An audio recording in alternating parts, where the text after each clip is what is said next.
when we're talking about intervention, what do we think about intervention in the light of developing a human being's potential to live their best lives? Now, again, that's thinking about what does it mean to live your best life?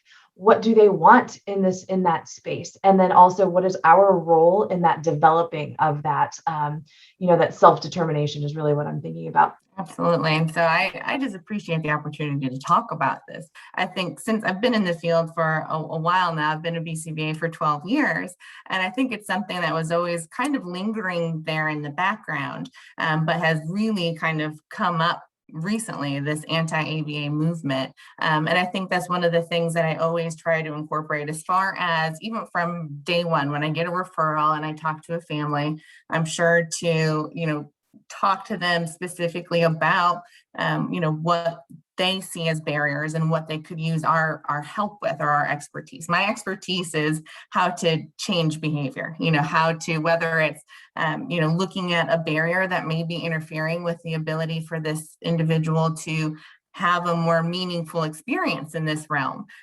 whether it's developing friendships or being able to address, communication deficits, or working on vocational skills, and, pretty much you name it, and we can probably find some way to work on it with ABA.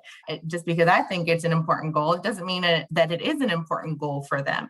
And so getting, the caregiver's perspective on what they see as barriers, talking to the individual if they have the ability to do so, about, what's most important to them, and getting their assent throughout therapy. If I have a protocol or a recommendation that might be, something that's new to them, I want to make sure that the parent and the individual signing off on, us implementing this thing. And I also want to make sure that they are learning it as well. And so my goal is always to teach myself out of a job. I want the caregivers to be able to, implement these things when I'm not there.